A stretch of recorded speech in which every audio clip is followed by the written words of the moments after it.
distinguished panel 4, Roman 4. We have Amanullah, who is a very distinguished econometrician. We have it all. We have Raghu Bolan, who's not only a mathematician, but also an engineer, which is a good thing. We have Professor Min Chen from Oxford, who's both computer science, but also image recognitions, multiple talents. And almost goal on the ultimate complement is the information theory. How's that? So the first to go is Aman, but 10 minutes, a little bit more than 10 minutes. Okay, that will be enough.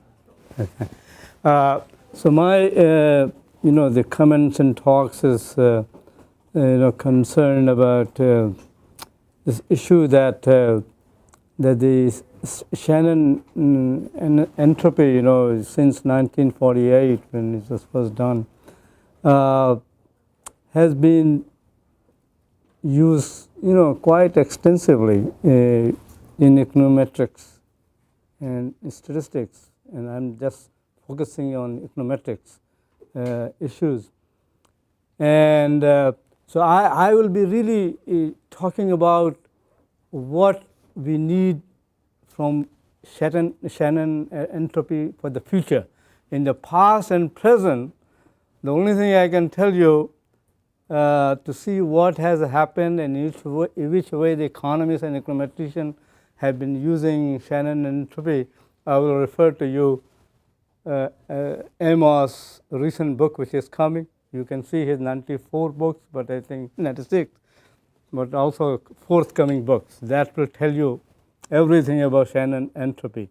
But the thing is that still I feel that Shannon entropy and its application in econometrics has not infiltrated, very extensively, particularly in terms of the things which econometricians deal with, particularly in terms of prediction, estimation of the econometrics or regression parameters, and forecasting.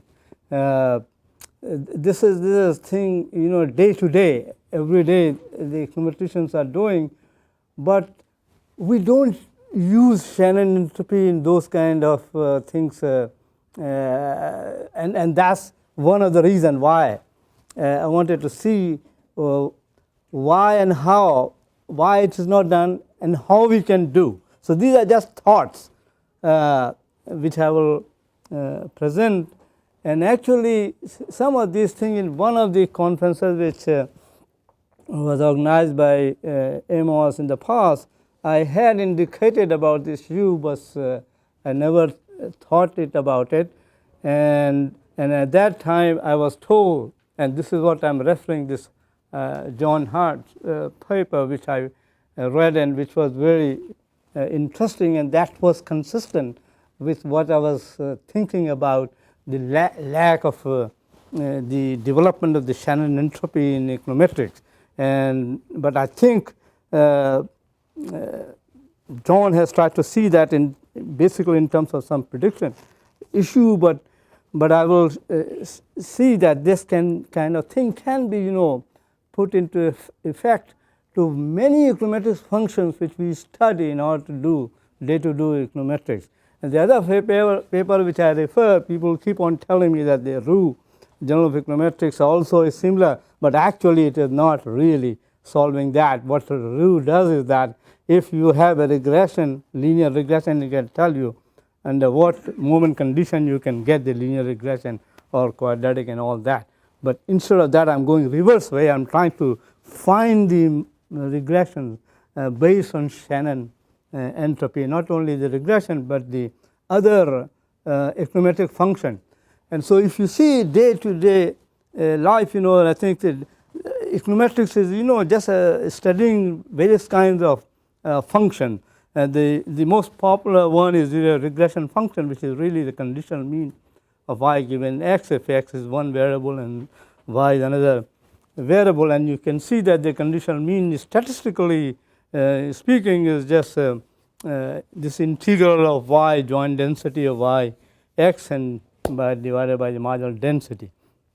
That's one function which is the better and better for all the econometrician to do econometric analysis. We want to know this function mx, and once we know this mx function, then of course the most important parameter of interest for the econometrician is the regression this response function, which is a derivative of y with respect to x, which I call is beta depending upon x, right? And this is the derivative function. That's we want to know, but without imposing any a priori some mx. But typically when you put mx to be linear model alpha beta x, then that becomes a beta, right? But beta, that's what people keep on estimating.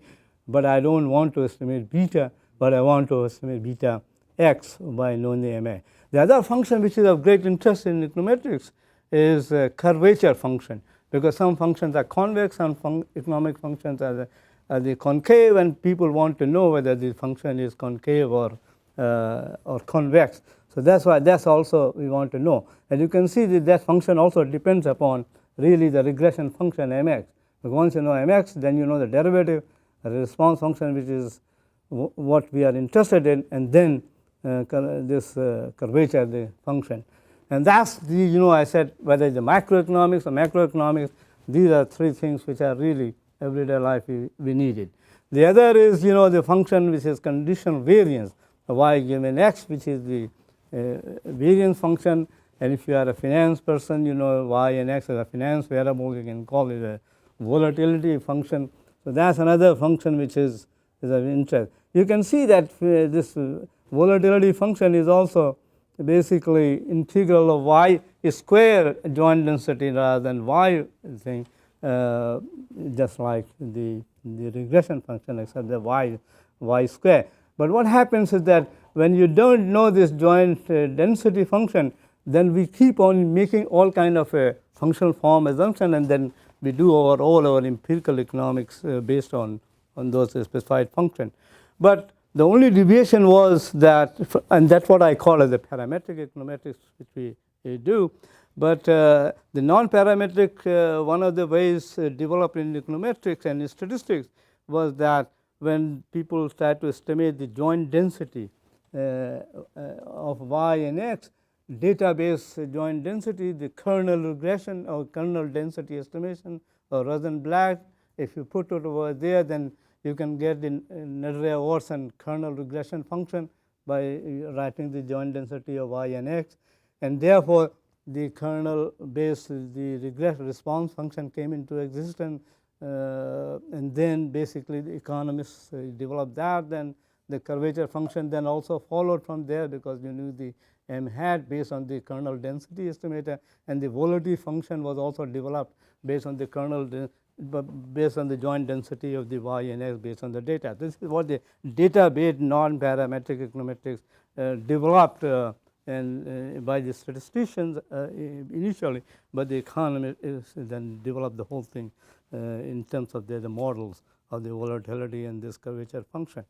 And but what I want to do is that I want to get out of that kernel-based density estimation. I believe in the Shen's entropy, because maximize entropy-based density I know, and therefore maximum information, the density I know. Then I want to develop my regression, maximum entropy, maximum information-based regression, maximum information-based volatility function. And not only that, there are other functions are also like covariance function, correlation function. Y is the US in stock returns, Z is the Chinese stock returns, so covariance between these two conditional on the information that also depends upon the joint density. So based on the maximum entropy density, I want to determine this. Likelihood function, score function, information material, everything is really based on the joint density function of this variable y and x. So therefore, the non-parametric density estimation based the regression and all those function estimated developed. So my idea was to develop all those things based on the maximum entropy function. I will then compare with the non-parametric kernel density and regression and volatility function. Once I have developed that, that's the idea I have. There's the direction in which I want to take my Shannon entropy to develop all my econometric function. Already? Okay. So what I did was that to develop this bivariate. So basically, I need bivariate distribution, in this particular context. So I just, and because economics data on y and x, normally x is characterized by, at least by first 4 moments, because you want some mean variance and the skewness and kurtosis. A lot of financial data also depends upon the skewness and kurtosis and all that. So I don't want to jump on only 2 moment conditions. I want to jump on the 4 moment condition on the 2 economic variables in order to determine my maximum entropy distribution. So I have this moment conditions up to order 4 to characterize the whole economic behavior, and I write this joint probability distribution, the Shannon entropy distribution, and then you can see this is the product of the 2 exponential function, one in x and one is in y. Y, you can see the coefficient of the y depends upon the Lagrangian, and Lagrangian is a function of x, and these are the functions of x over there is also given. So I have my maximum entropy distribution of the 2 variable. So I have my marginal distribution also I get from this joint probability distribution. Then obviously I immediately know my regression function and expectation of y given x using the maximum entropy distribution. And then what I do is that I integrate this. When you integrate over y, you will get the functions of x. And in my flight, I was just basically doing this integral. And then I got the explicit expression for the g1x and g2x. And once I got that, I was very excited, because now I can get my m hat. M hat will be just, this g1, gx will depend upon the lambdas, all these. This Lagrangian coefficient, you can get this Lagrangian from maximizing the Lagrangian function, or you can just write mx into this, and mx depends upon lambda. You can do some nonlinear least square to get the this lambda if you don't want to do it by the maximum entropy. So once I have that, then I can get my beta, the coefficient, the economic parameter based on this, which will be of course changing with the x. If I want to get the global, I will just take the sum over all betas, and therefore then I can get my not only beta, but we can get the curvature function, and therefore also variance of I, the one volatility function based on my this maximum entropy distribution. You do the similar integral, I got my function hx, so I get this that. Okay, so I can do all these econometric function based on characterizes the first 4 moments on this, and do my econometrics estimation, and then later on I can develop on the hypothesis testing based on that. Okay, thank you.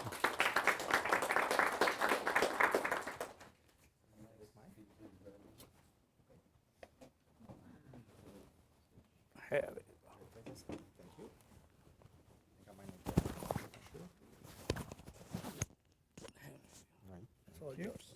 All mine.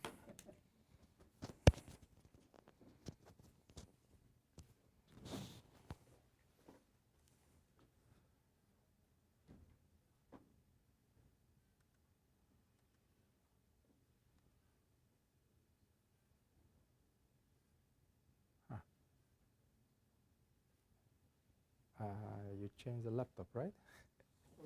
This is a different laptop, right? Okay.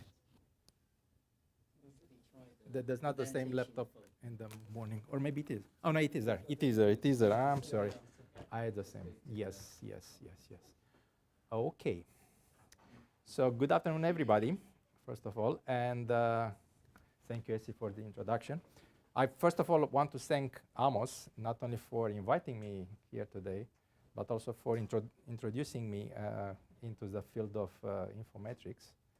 It's a very fascinating and very interesting experience we have for now, a couple of years, and I find not only very stimulating the discussions and problems we've been looking at, but also a very nice and pleasant crowd, here, and as well as at all the other meetings we had so far. So I thank you very much for that.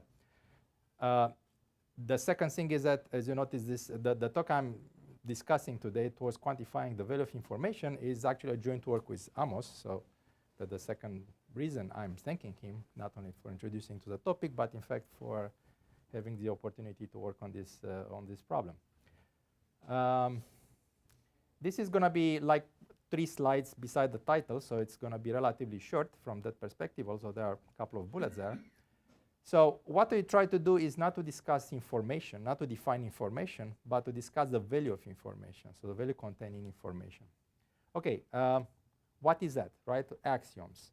So let me tell you a little bit about what are the building blocks, the objects. First of all, we deal with a finite set. Think of it like we call it informational set. For instance, chapters in a book, or various scenes in a movie, minutes in a movie, or entries in Wikipedia or in the phone book, for instance.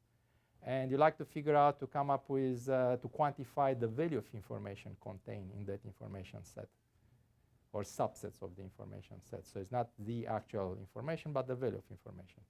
Okay, we're going to use a couple of axioms which are, I guess, which do not, I guess, take into account perhaps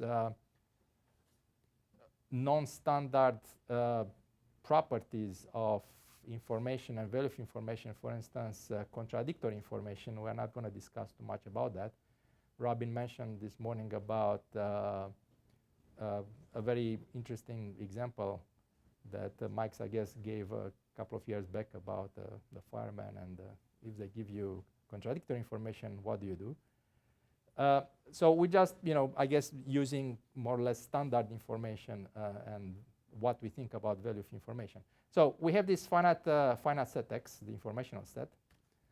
Next, we need to discuss, or we need to use the power set of X, P of X, that's a set of subsets of X.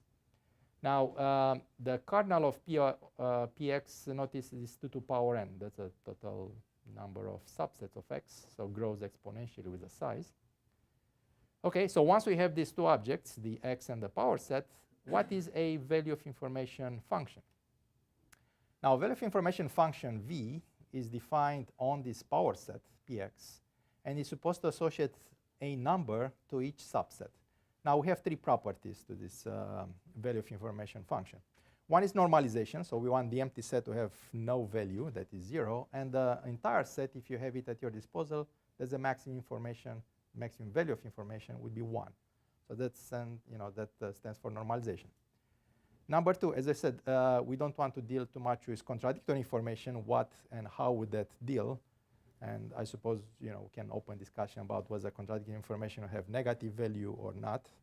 But in our case, the value of information we assume to be always a positive quantity, so greater than or equal to 0 for its subset. And finally, well, the third property is very interesting. So the third property is going to quantify, so it's a superadditivity. So mathematically speaking, this is what it is. A value of union is, we assume to be greater than or equal to the sum of the values minus the value of intersection. Equality would be exactly additivities. That's what measure theory would do. Superadditivity, well, why that? I suppose there are several reasons why to assume superadditivity. I guess nowadays, when you have a merger of 2 companies, you say the value of the merger is larger than the sum of its individual companies. Or going back to Aristotle, the value of the unity is larger than the sum of its parts. I guess in that case, if you had pairwise disjoint sets, then would be the value of the union would be greater than the sum of the values, so quantify exactly that. So one way or the other, these are the axioms or the properties that we assume for the value of information function: normalization, positivity, and superadditivity. Okay, having all these properties in play, the natural next question you can ask, okay, is this notion empty? Is this definition empty? Meaning that is there at least one object, one value of information function, right, that satisfies this? Well, the answer is yes. so the definition is not empty. No, there exists at least one value of information. And I give you here one example. This is basically says, well, no subset has value unless you have the entire set at your disposal. So this is one example, like one extreme example, where partial information has no value, so to speak. Only the entire information has the full value. Okay. Well, once we have an example, of course, the next question you can ask, well, is this unique? Is the value of information function unique, right? And again, the answer is no. And in fact, there are infinitely many, uncountably many such functions. For instance, any probability mass function, PMF, would do. That is a value which associated to a set A, a subset A of your X set, the sum of PX numbers, where PX, this is a probability mass function. This is just, think of it like weights, probability of obtaining the event of that particular element X, or just a value, associated to an element X of your set capital X. For instance, the value of one entry in the Wikipedia or the phone book, or the value of one chapter in a book, or things of that order. Okay, and the probability distribution, the probability mass function, built on that is would actually satisfy all the three properties I mentioned earlier. In fact, it's not super additive; it's exactly additive. It's a measure. Yes, it is. It's the measure of the union, so the probability of union of two sets would be the sum of probabilities of the two sets minus the probability of the intersection. It does. It works. Okay, so it's not empty. We have at least an example. In fact, lots of examples. Okay, so what's special about this? The concept and the set. Okay, before doing that, let me tell you about something else. So we started working on this concept a couple of years back. Now, there is a history here and evolution. So about 2 years ago, in fact, I presented something along these lines of value of information. We applied to some examples, and we did some application at that time. However, since today it's a workshop about past, present, and future, since then things actually turned out a very, at least for me, turned a very interesting turn. I took a very interesting turn. So there are at least two areas in science, mathematics, if you want, that I was not very familiar or aware of, that I discovered that use exactly this concept. And let me tell you about these two areas. Okay, so there are many more very different functions. So one is in the capacity theory of Choquet, generalized measure theory. Well, I had vague familiarity with the capacity, single layer, double layer potential, so I had some background, I guess, in measure theory and harmonic analysis that Choquet was working on, but I never, spent too much time on understanding his constructions. So I learned actually, so for the past 2 years, I learned more about what he did. So he introduced a scale, a sequence, if you want, of this concept of this capacity. And the scale is ordered by one integer called, well, the order of this capacity. It's an integer from 2 to infinity.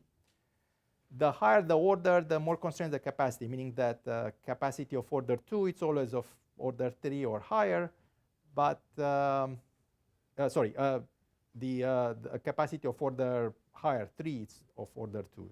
So the higher order would imply lower order. Now, it turns out that the value of information function we're looking for corresponds exactly to this capacity of order 2.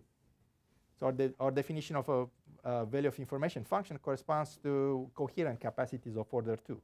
Specifically, there are two types of capacities: coherent and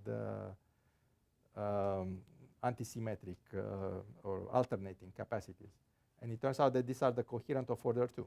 Now, at the other end of the scale, the capacities of order infinity, interestingly enough, if you are familiar with the Dempster and Schaeffer theory of the evidence theory, those are exactly the objects that they use. So those are the capacities, the infinite capacities or infinite order capacities.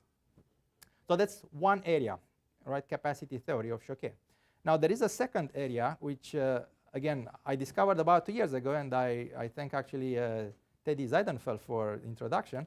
and that's about imprecise probability theory, which goes back to maybe 40 years or so ago. It turns out that when you study the value of information functions corresponds to what they call upper probabilities in an imprecise probability system. What is an imprecise probability system? Basically, you are given constraints for the probability distribution. So you have events. So events E are subsets of X, so elements of the power set, and you are given constraint about these probabilities. Okay, and a imprecise probability system, roughly speaking, represents a collection of all possible probability mass functions compatible with those constraints. And within such a system, if you look at the so-called upper probability, this satisfies exactly the superadditivity I mentioned there. So that's actually very interesting. Okay, now talking about, so these are, let's say, side remarks about what we call value of information function connecting to other areas. Now coming back to our problem, so what do we want about our problem? Well, the set in itself of value of information functions has a very interesting property. It's very simple, and that is to say the set is convex. So if you have two such functions, v1 and v2, then a convex combination, meaning that you take a t between 0 and 1, and just look at this tv1 plus 1 minus tv2. So it's another function that associates the numbers to sets, but it's a convex combination of these two. Turns out to satisfy also the value of information function property. So it's also a value of information function. So it's a convex set. It's also compact. You can argue bounded 0, 1. And it's known that a compact and convex set, it's the convex whole of extreme points, or maximal points, right? So next, the question is, okay, what are these maximal points? So the set, it's a convex polytope in this space, R2n. And as I said, there's a convex whole of extreme points, which are the vertices of the set. And the big question is, what are these points? So how many are they? What are those points?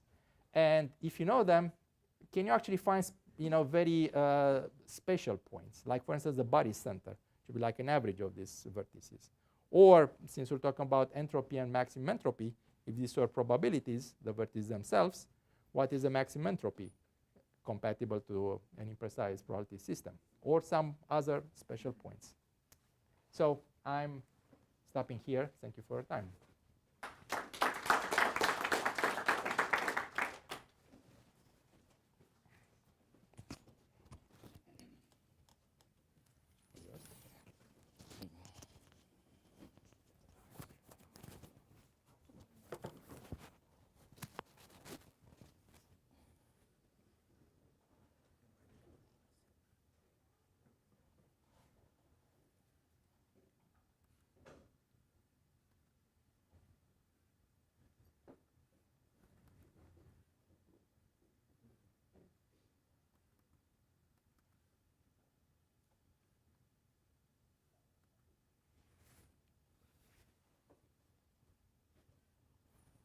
Okay, so I'm going to sort of talk about some work largely carried out in this part of the activities as the institute.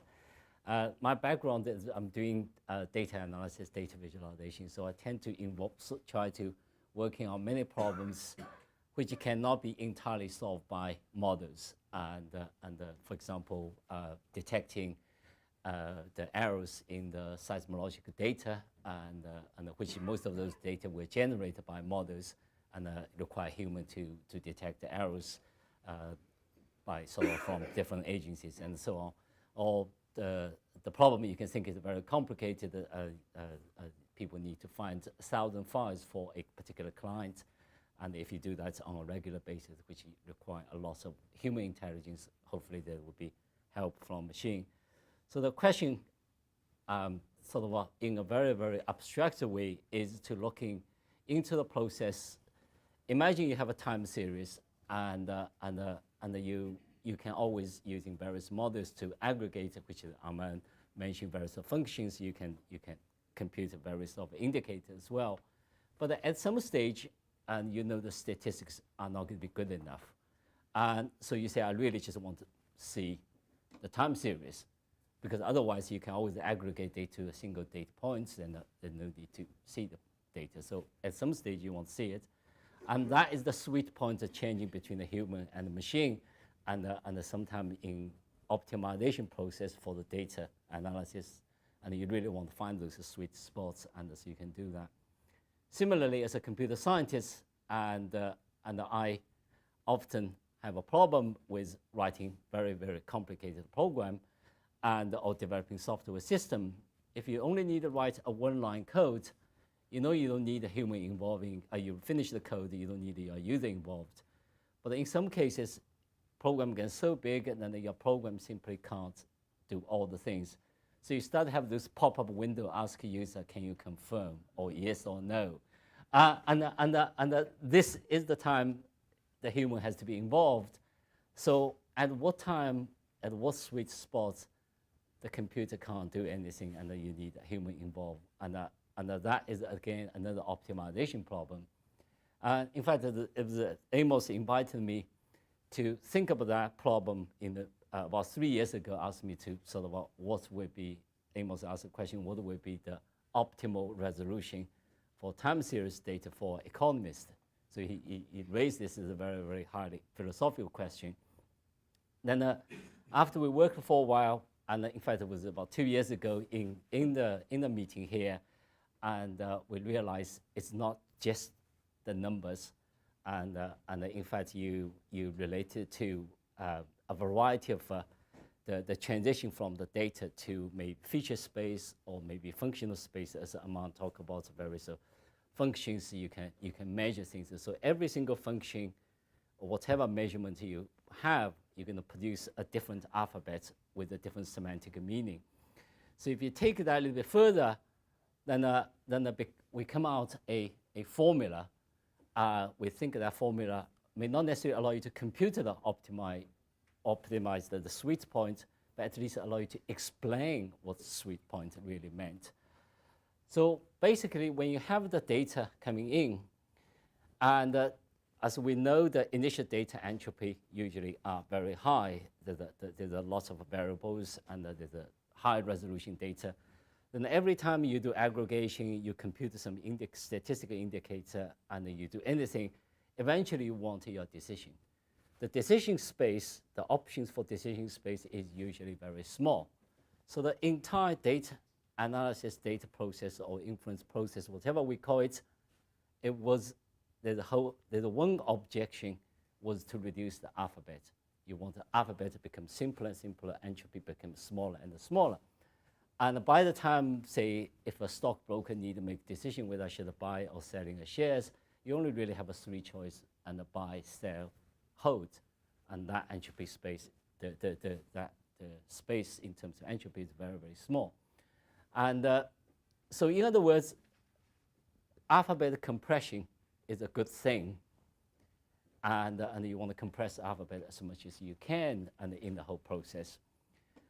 And that alphabet compression can be described because they are they may not necessarily same type of data. So we're just using the simple difference between the Shannon entropy for the alphabet at the input and the alphabet at the output, and that is a simple way to measure the compression ratio.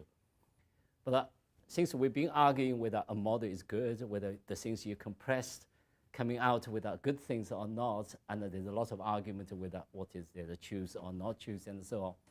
So we thought that we actually have a different measurement about what's the quality of the compression to sort of compensate for potential errors there, is to look at the potential distortion.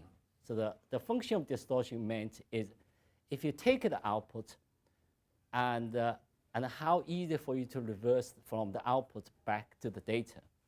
So a simple example I can give you is, say, if I tell you you should buy share, which is a decision buy out of 3 possible options, can you imagine yesterday's share price look like? And but on the other hand, I can tell you yesterday's share price is steadily going down, and you mentally start to see the pictures of yesterday's share may look like. So your reverse function, reconstruction function is much better.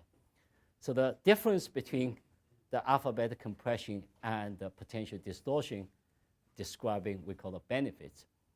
And in some way, because the potential distortion take into account the receiver or the observer's decision, which in some way also possibly answer the part of the question Michael mentioned early on, is false information a information?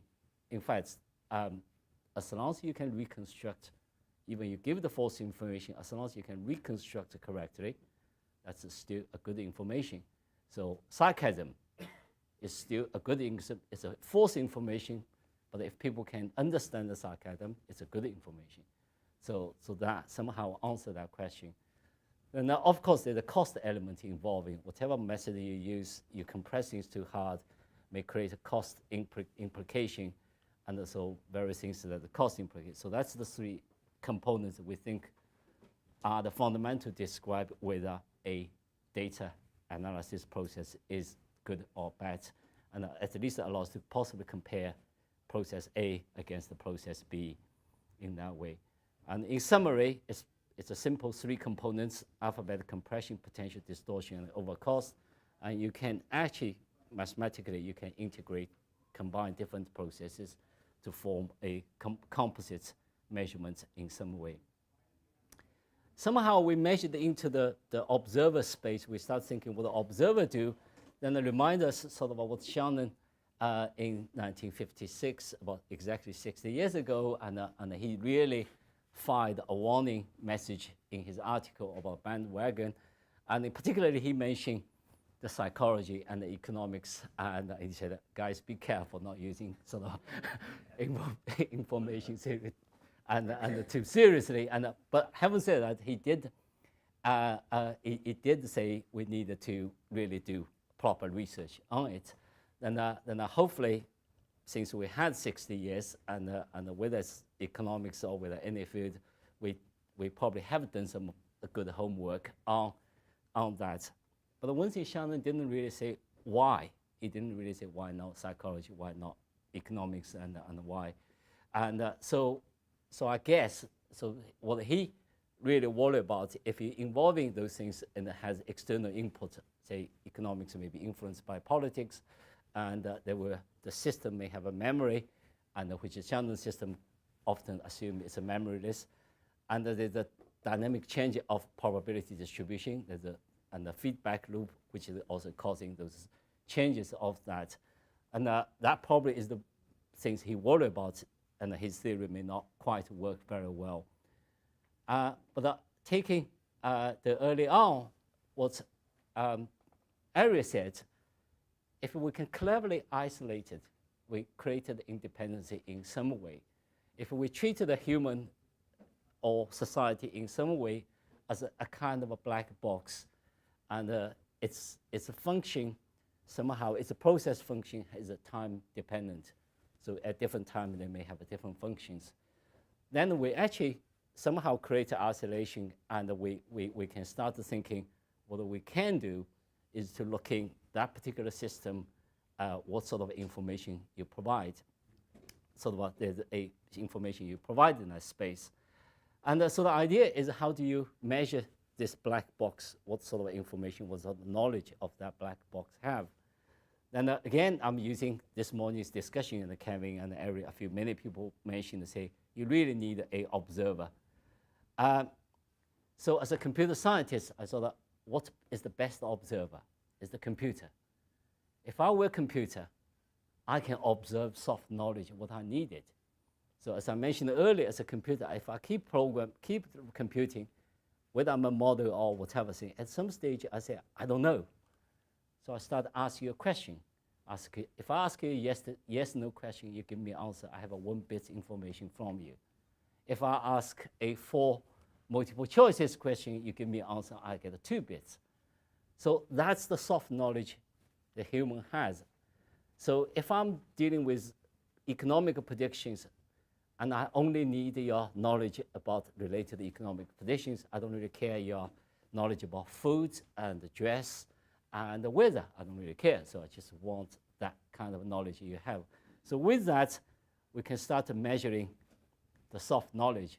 So what potentially we can do, and if we can measure the soft knowledge, and in fact we already started a couple of experiments to start to measure that, and we actually got some very positive results in some cases. And we can have a better theoretical understanding about the human and the society from an information theoretical way. If we have understand the human and the society in an information theoretical way, we may combine with the communication way of thinking, and we may combine with the physical way of thinking about that. So they all in sort of a common sort of generalization and unification space, we can do that. There's a huge amount of practical impact if we can do that. Is the key question is, if we have a data to decision problem, can we design and optimize the data intelligence process or workflow in a way very similar to you design a assembly line for example, making a car? Because at the end, if you design assembly lines making a car, you have a machine, you have a human. Your job is to optimize the cost-benefit ratio of that assembly line. If we could do for data, then we industrialize the data processing and in a way.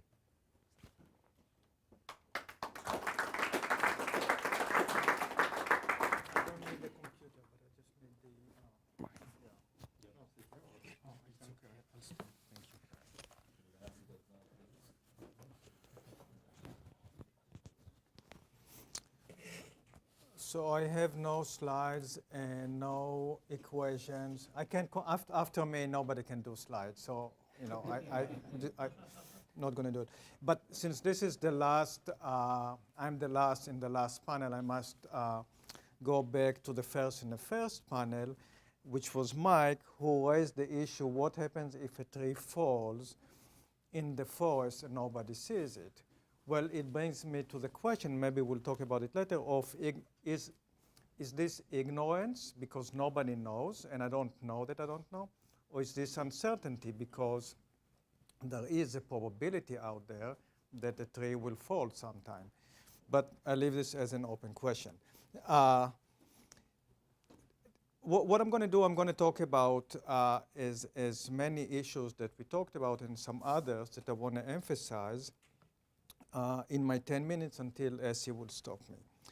So I'm going to start with the issue that I think is fundamental and goes back to a lot of the discussion we had here about modeling and why Shannon entropy. And I want to relate it to likelihood.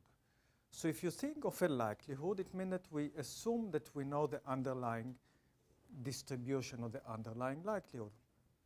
If I think about it in terms of maximum entropy, if I choose the objective or any optimization problem, I choose the objective function and I choose the functional form, what we call the constraints. Within a constraint optimization, I need both of those to determine the likelihood. So I'm going to give you an example. I'm going to relate it to information theoretic methods that are used often in statistics and econometrics.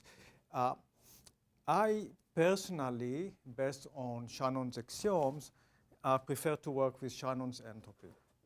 But we know that there is the generalized entropy, be it Cressy-Reid, Salis, Renier, and some others. And the issue with those all generalized entropies, first you have to make a choice to choose the parameters that you will work with, whether it will take you to Euclidean likelihood, empirical likelihood, and what have you. The second is that it puts some weights on different parts of the distribution, which is very different than the Shannon entropy, that it's less informed. So if I want to put something, well, in other words, those weights, I can think about it as an a priori. I'm putting some priors. But if I want to put a prior, I should put it within the Kullback-Leibler because it seems the more correct way to do it. But I'm going to give you an example. Take the classical empirical likelihood method. An empirical likelihood objective, which is part of the family of generalized entropy, is the sum of the log of p. If I put it within maximum entropy, when I maximize the empirical likelihood subject to the arithmetic mean, okay, the traditional linear constraint that we have, it will give me a power law. okay? Because the solution will be something to the -1, and if you do the calculation inside, the number will be, the value will always be large enough, so it is a power law. Now, it gives me a power law even though I didn't start by assuming that the underlying system that I talk about is coming from a power law. Okay, if somebody tells me, well, go estimate the GDP, I know that GDP is characterized, at least on the right-hand side, by some power law, scale-free distribution, Pareto for economists. So then I would do it in the correct way. But here, I use the empirical likelihood, and this gives me power law. Let's go back to classical maximum entropy. If you maximize the entropy, the Shannon entropy, and only thing that you know that your system behave as a power law, you go to the fundamental symmetry or properties of the system. You know that this is a scale-free property. So the only condition that you need to do is to put a geometric mean. If you maximize the Shannon entropy subject to the geometric mean, for example, it will give you a power law. Okay, it's not an exponential, it's a power law. If you look at the fit and you take empirical likelihood for data, you see that both of them practically give you the very, very similar results, up to the accuracy that we care about. The Lagrange multipliers, of course, will be different. But the point here, and I'm going back to the discussion of modeling here, that a misspecified, I can think of the empirical likelihood in this example as a misspecified model that in terms of fit will give me the exact same fit to the data as a correctly specified model based on the information that I have. Okay, so this is a classical example basically in the sense that it's really important what we know about the system and how we specify the constraints. If I assume that it's coming from a scale-free distribution, I should specify the constraints, or what we call the functional form, as geometric. If I know that it's coming from a, say, I think it's exponential, okay, let's say the barometric formula or some other, then I should specify it as a linear constraint, with the objective should be the Shannon entropy. So this is an example, and it's really, it goes back to the foundation of what do we know about the system, what objective function we want to use, because you need both the objective function and the constraint determine the solution. This is kind of a causality. You can say that this is some type of causality. You specify the objective within constraint optimization, you specify the constraint, it determines the solution, or the family of distribution of the solution. So this is one thought, one observation. The other thing is priors.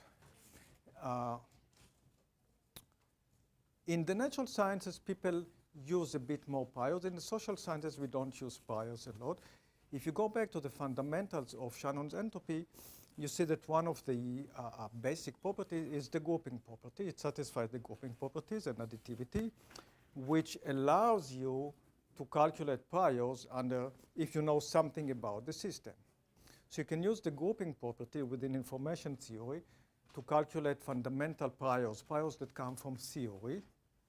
And we don't have time for examples, but this is one way. Other possibility is to follow Jaynes with his idea of transformation group.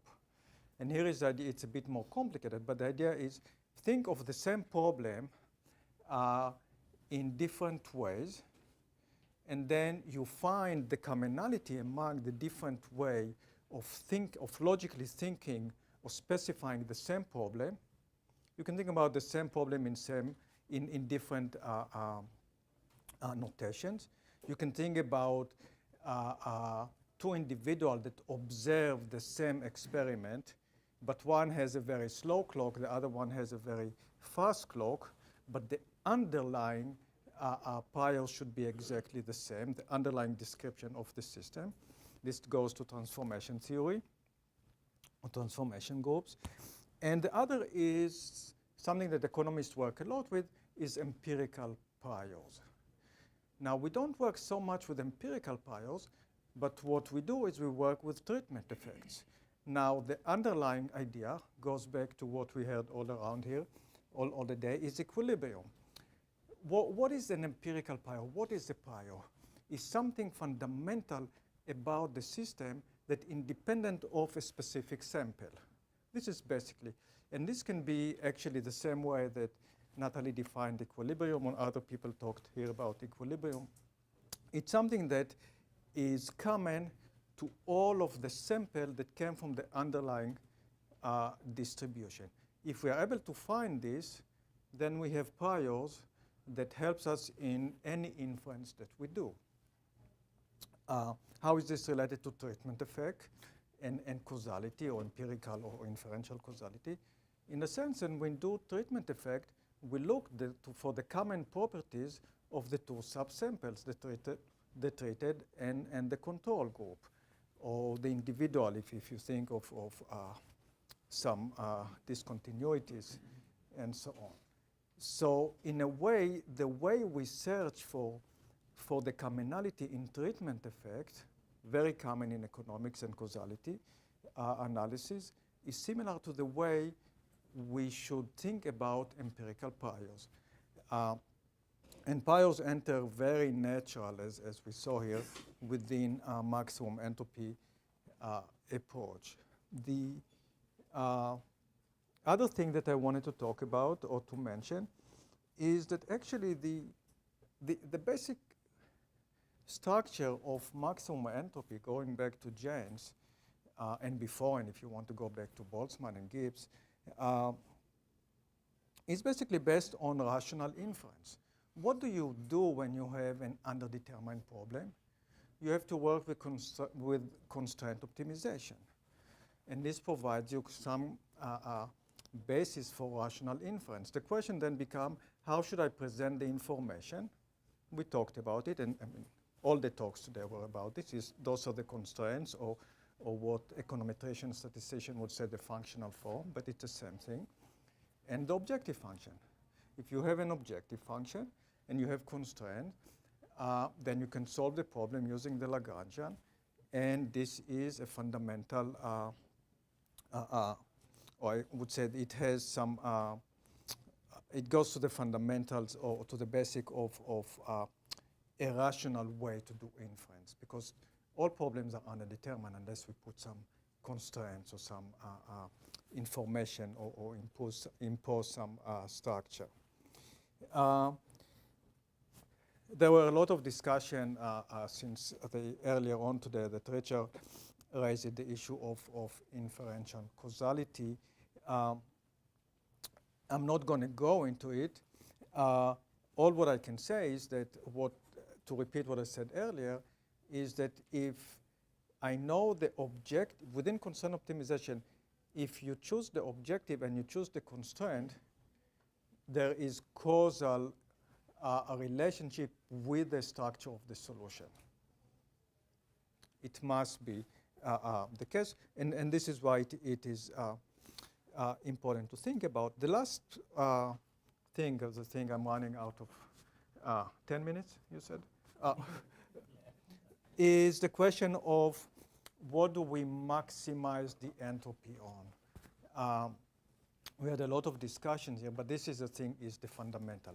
Yes, maximum entropy works. Using Shannon entropy is a good idea.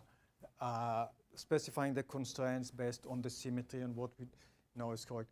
But the fundamental question is, if we optimize over the wrong entities, then the solution that we get, or the inference that we get, has no meaning. And this is really fundamental. How do we need to identify the entity that we want to maximize the entropy on, and we have to, of course, because usually it's unobservable, and then we need to somehow relate it to the observable information via the constraints that we have. Thank you.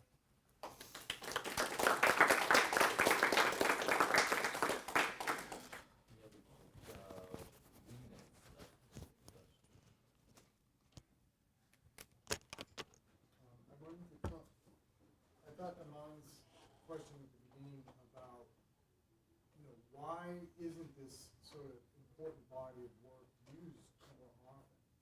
Is, I think, an important question for the community. And I wanted to relate it to Ariel's talk because in my own work, I've come to the conclusion that entropy is the wrong function. And it's not because it's too abstract for people to understand. And what it's particularly obscuring is the fact that we start with probabilities. And rather than specifying our optimization around what we want the average probability to be of that distribution, we specify it around this concept we call entropy. But there's an equivalence where you can specify that average probability, and it's the function you put on your chart. I think there should be a minus sign, but exponential minus to the entropy function or the Colbert-Leiber. If it is the Colbert-Leiber, it's a minus. Okay, sure. Yeah, fine. So then it becomes conceptually easier to understand what you're doing. And then you can relate it kind of to your discussion about constraints, because when we specify constraints, those are constraints on the x-axis essentially of the distribution, right? And then we're going to have some function that we have some goal that we want to optimize about the y-axis. But instead of specifying that goal in terms of the densities, which is what we're ultimately going to specify as the probability density, we specify it in terms of this abstract concept of entropy. But it can be expressed in terms of that y-axis as the average density that maximizing the entropy is equivalent to minimizing the average density of that distribution. And then you have a much more intuitive picture of what you're doing.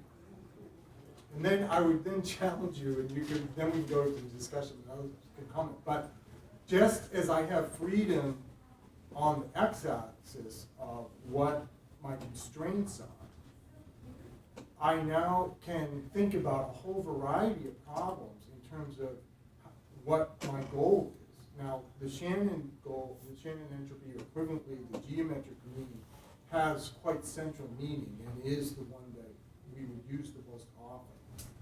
But there may very well be problems where the goal we want to, the goal is different for reasons that have to do with the physics of the problem. If I can comment really fast. So the entropy is the means for the goal. I use entropy not because I'm in love with entropy and I want to see it everywhere I go. I use it as a way to get the probabilities. Now, as for your idea of looking at the Y space, I mean, this is done usually because you can specify, rather than specify it as a constraint optimization, look at it as a concentrated function or a dual to the constraint optimization, then it will be an unconstrained, and the parameters of interest will be the Lagrange multipliers. So I think this is a one-to-one correspondence, if I understood you. I think so. Yeah. Yeah, when I try to explain this to the economists who are inherently resistant to this way of thinking about it, I do something like Ola's idea. I say, well, look, all theories try to divide up the data between some regular, lawful part and some part that we're not trying to explain that we regard as random. And the important discovery that the physicists made was that randomness was not IID. It's not independent, identically distributed, or some other intuitively, or uniform, or some other intuitively plausible idea. It's maximum entropy. Now, is that really, I don't know, it seems right to me. Well, again, from the way I look at it, again, we think about it. We want to specify the distribution that maximizes the uncertainty. And That's so the residual, yeah, because what we don't know, we want to say is maximally uncertain, right? I think that's And I think that for people outside of the field, it would be a whole lot easier to specify that in terms of the average density of the distribution. And that way it's right on the graph. You're going to plot, for instance, you could give a whole set of distributions, right? And then you could plot on that what the average density is of each of them. And thereby, on the same visualization, show which one is the minimum. Which one has the lowest, expresses the lowest probability. And so there, I think it becomes a simpler explanation of why this concept of maximum entropy is so important, and why it does express maximum uncertainty. I have a feeling, just very briefly, that it has to do with a well-established mode of thinking in terms of moments of the distribution rather than distributed outcomes. One moment in particular is very dominant to me, the average. We all want to think about the average. If we could think of, if we could convince people to think in terms of heterogeneity and heterogeneity of outcomes, they would automatically think in terms of distributions. Once you think of distributions, there are not a lot of metrics, functions of distribution that are interesting. One is characteristic function that people will not relate to. It doesn't have a lot of good intuition. The other is entropy. Immediately has interpretations of uncertainty and so on. So it's about actually what we teach in the classes. If we start teaching about outcomes and heterogeneity, distribution of outcomes, and then go at it and say, mention mean incidentally. The average is also an interesting part of this. Disagree. Yeah, because I think even just as you tried to explain it, it all became kind of obscure. And to me, the mean is, we care about the mean because that gives you the central tendency of the distribution. And that's on the x-axis. What I'm saying is, the other thing we care about is the central tendency on the y-axis.